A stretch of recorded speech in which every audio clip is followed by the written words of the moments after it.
Number 1, हजरत इसराफील अलैहिस्सलाम अल्लाह के हुक्म से सूर फूंकेंगे। सूर सींग की शक्ल की एक चीज है।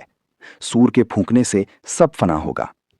नंबर 2, जमीन व आसमान फटकर टुकड़े होंगे। तमाम मखलूकात एकदम मर जाएंगी। जो मर चुके हैं उनकी रूहें भी सख्त बेहोश हो जाएंगी। नंबर 3, मगर अल्लाह ताला को जिनका बचाना मंजूर है वो अपने हाल पर रहेंगे। एक लंबी मुद्दत इसी कैफियत पर खामोशी के साथ गुजर जाएगी। शफात और हश्र का बयान। नंबर 4, फिर जब अल्लाह को मंजूर होगा कि तमाम मखलूकात दोबारा पैदा हो जाएं, तो दूसरी बार फिर सूर फूंका जाएगा। इससे फिर सारी मखलूकात बनेंगी। नंबर 5, तमाम मुर्दे दोबारा जिंदा हो जाएंगे। हश्र के मैदान में सब इकट्ठे होंगे।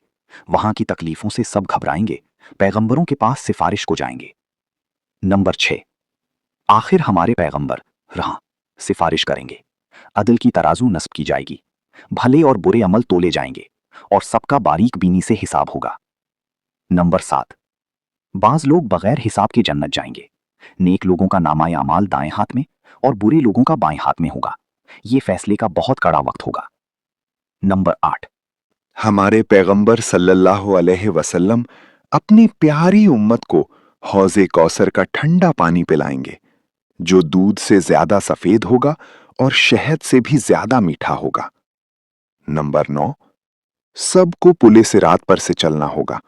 जो नेक लोग हैं वो पार हो जाएंगे और सलामती के साथ जन्नत पहुंचेंगे। बुरे लोग दोज़ख में गिर पड़ेंगे। जन्नत का बयान। नंबर 10, जन्नत पैदा हो चुकी है और उसमें तरह तरह के चैन व सुकून के असबाब हैं। बेशुमार नेमतें वहां मौजूद हैं। जन्नतियों को किसी किस्म का गम ना होगा। नंबर 11, जन्नती जन्नत में हमेशा हमेशा रहेंगे। न वहां से कभी निकाले जाएंगे और ना ही वहां कभी मौत आएगी। वहां सिर्फ खुशियां ही खुशियां होंगी। दोज़ख का बयान। नंबर 12, दोज़ख पैदा हो चुकी है। उसमें सांप, बिच्छू और तरह तरह का सख्त अजाब है।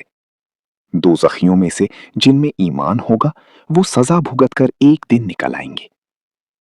नंबर 13, नेक लोगों की सिफारिश से वो लोग आखिरकार जन्नत में दाखिल हो जाएंगे। चाहे वो कितने ही बड़े गुनहगार हों, अल्लाह उन पर अपना खास रहम फरमाएगा। नंबर 14, जो लोग काफिर और मुशरिक हैं वो दोज़ख में हमेशा हमेशा रहेंगे। उनको वहां कभी भी मौत नहीं आएगी। उनका अजाब कभी खत्म नहीं होगा। गुनाहों का बयान। नंबर 15, अल्लाह को इख्तियार है कि छोटे गुनाह पर सजा दे दे या बड़े गुनाह को माफ कर दे।